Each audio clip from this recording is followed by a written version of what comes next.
Her voice is amazing, man. Shout out to Lauren Hill.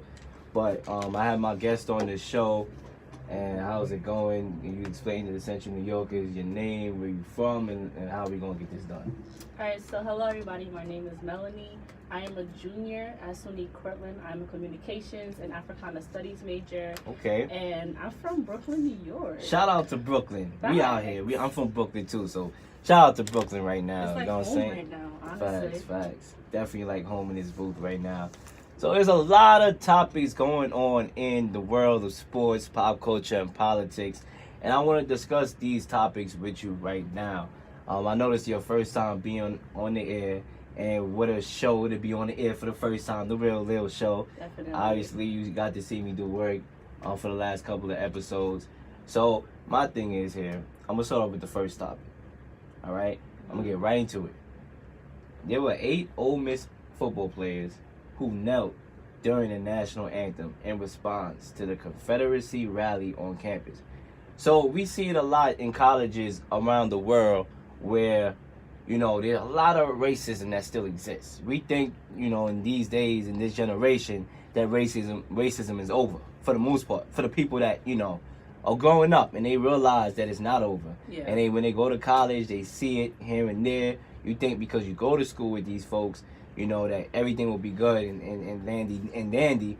But in all actuality, you will have a moment, at least one time in your college career, where you experience racism. What are your thoughts on these players kneeling? Do you think it's a good political statement? And what are your thoughts on racism still plaguing college campuses? I mean, I feel like it's a good political statement, being that, you know, we have come to terms that this is what America is like. You know, the song Childish Gambino put out is not a lie. It's definitely the truth. And I feel like we need to raise more awareness in what is going on. Like, why should I play for a team or play for, you know, the benefits of the country when nobody respects me as a black man or respect me as a black woman? So I feel like it's very strong that we need to take a kneel to get people to understand, like, we need to change the circumstances of how the world, like, what the world is coming to. So, yeah. And there's a lot of people out here, you know. See, I could single out people, but I don't want to do that. You know what I'm saying? Even though it's the Real Lil Show, I don't want to do that. But we all know who I'm talking about. There are the people that they use this as a tool to say, oh, it's disrespect to the country, you know, kneeling during the national anthem.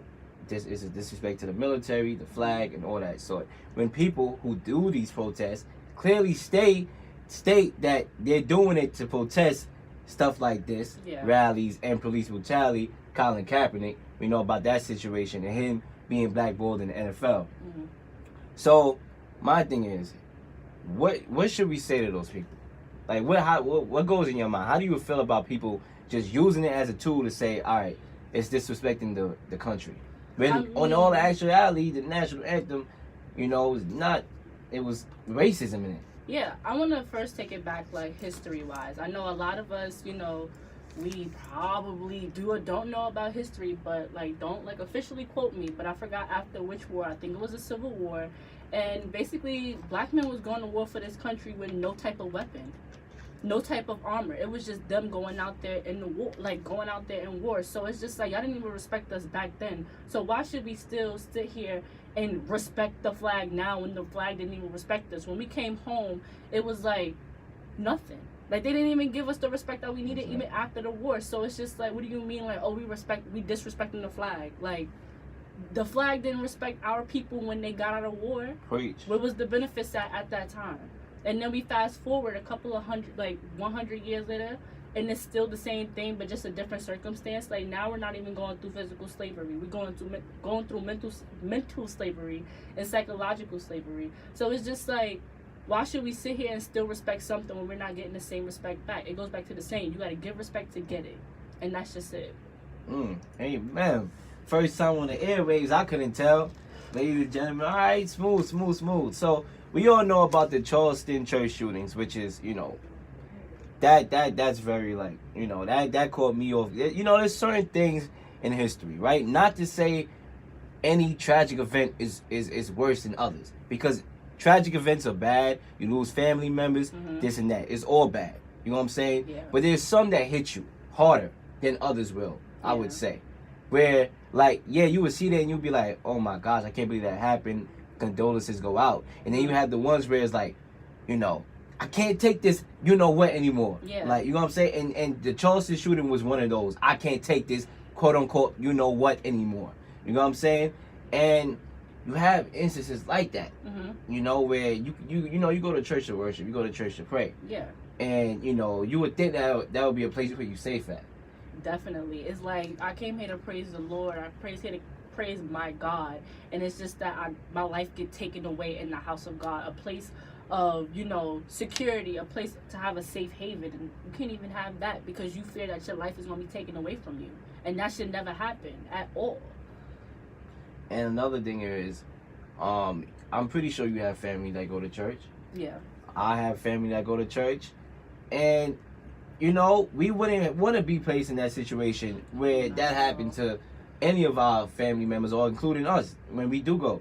So, you know, you had that saying in the church where it says, come as you are. But then now with all these situations going on, should we come at all? Should we even come at all? Or should we have security detectives? Or, you know, if somebody looks suspicious, should we have to be like, all right, you can't come in here? Yeah. Because it's normally come as you are. But with all these instances going on, should we turn these people away? Like, it's that question of, you know, you always got to be alert. You always got to worry. Yeah. You know, schools are having drills in case shooters walk in. And I was never used to that back then when I was in elementary and middle school.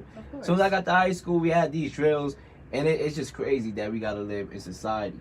There's another incident that just took place in which, you know, a boy, I believe was from one of them southern states. It could have been South Carolina.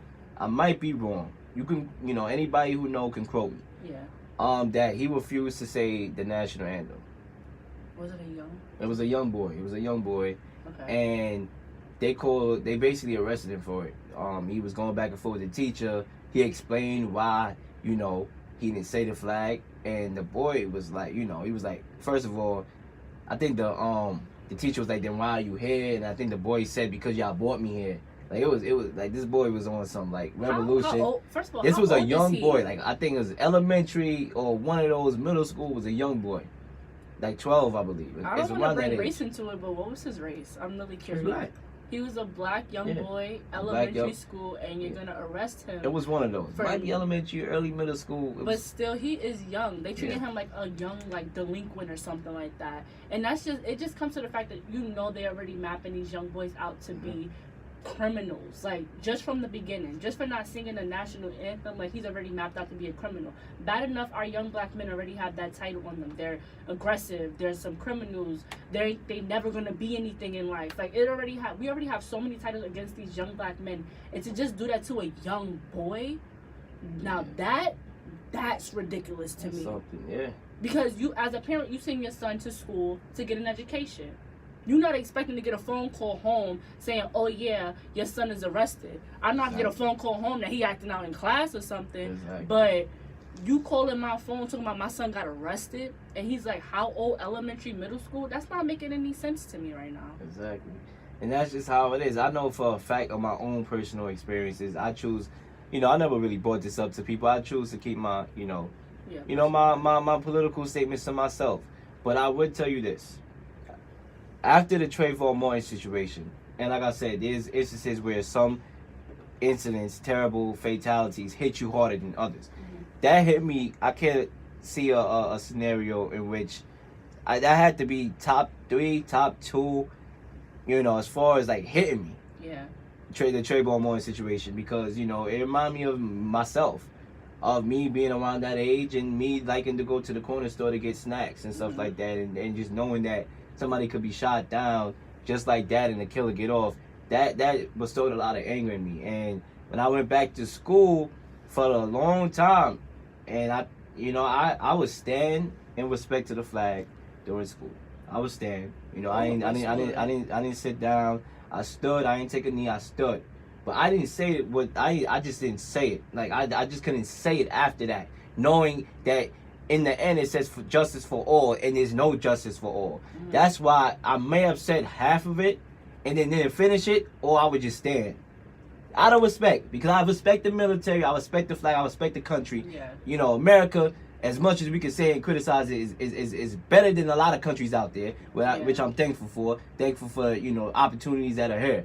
So, you know, I stood up out of respect. I said most of it, but that justice for all, I couldn't say. Because what justice for all is there here in America? None. There's no justice for all.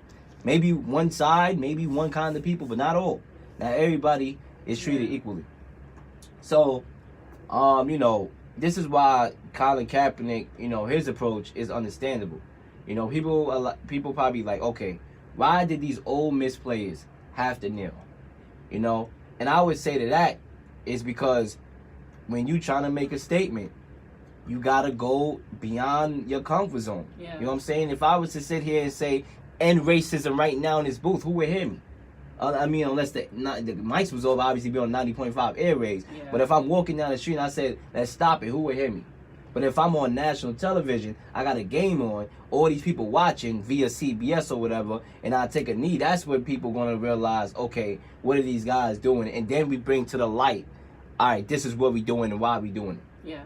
And I want to definitely say, like, I commend Colin Kaepernick a lot because he lost his job for his rights. And it goes back to the whole Monique and Steve Harvey situation. It's Right. integrity over money.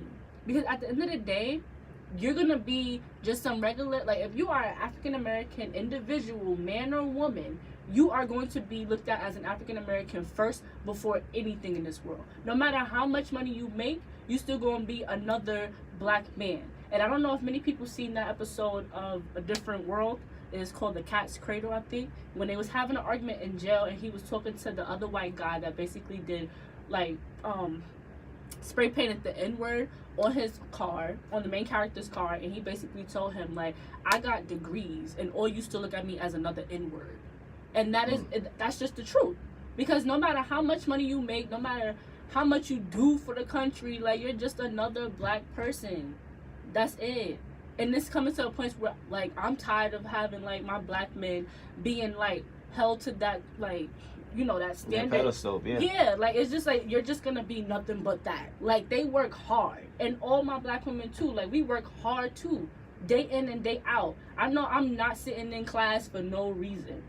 And you not sitting in class for no reason either. You get on this mic every Monday. Yeah, every Monday and Thursday. Yep. You know, because you have something to prove. And Exactly. it's just sad that at the end of the day, no matter how much work you put in, you're just another black person. And for Colin Kaepernick to, you know, lose his job for his integrity, I commend him 100% for that. Because I don't know how many black people would do that. I'm going to get into a little bit more Kaepernick later in the show because, yes, I applaud everything he did. I was always that proponent. I always brought up Kaepernick's name on my show to give him some, you know, recognition for the things he took. However, I feel like there's a question mark that, you know, not, you know, to say that he's a fraud or anything, but there is a question mark that I have as of late for, you know, something that he did. And I will get into that later on in the show. But, like you said with the Steve Harvey and Monique situation, Yeah. the money versus integrity. And I look at it like this. I agree with both sides. I mean, I believe Steve Harvey came out more as he could have came out better than what he came out with. Definitely. It's Because- always your deliverance rather. You know, Exactly. delivery is like, it's not over like content, but at the end of the day, it's like your delivery and your content have to match with each other. So I believe there's nothing wrong. I'll say this. There's nothing wrong with making money. No, not Obviously. at There's all. nothing That's bills wrong out here. with getting up to the highest levels you can, making money, providing for your family, whatever. There's nothing wrong with that. You can make money and keep your integrity. There is a way you can do that.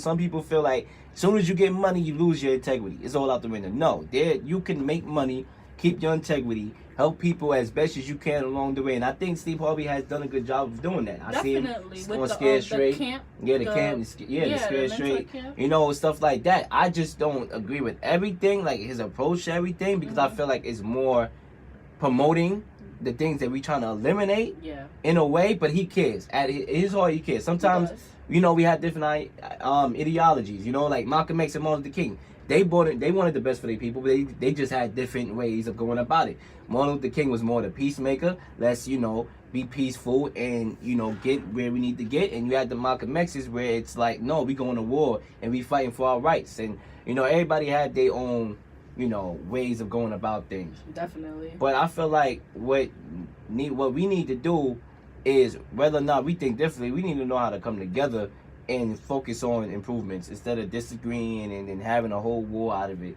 You know what I'm saying? I just don't like that part. But I understand where Monique is coming from. A lot of people are saying that, she's making more. People would say this. They could throw this argument out here. She's making more than what a lot of people will ever see. Yeah. And she should be content with that. My thing is, you in the business. All right? So you in the business, you know your worth. Yeah, If I believe I'm worth a certain amount of money, I'm going to chase that. Ain't nothing wrong with Monique wanting more money because she feels she's worth more. Yes, she's making a lot more money than other people. But still, you're in the business and you on your grind. Ain't nothing wrong with her feeling that she's worth this amount of money from Netflix. Would they ever question Beyonce about how much she, if they was to give Beyonce less than, her worth, do you really think that, nobody would say anything about it? She gonna get her worth because she know what she is capable of doing. And that goes for Monique. She knows what she's capable of doing. She's been in the business for, 20 plus years? A long time.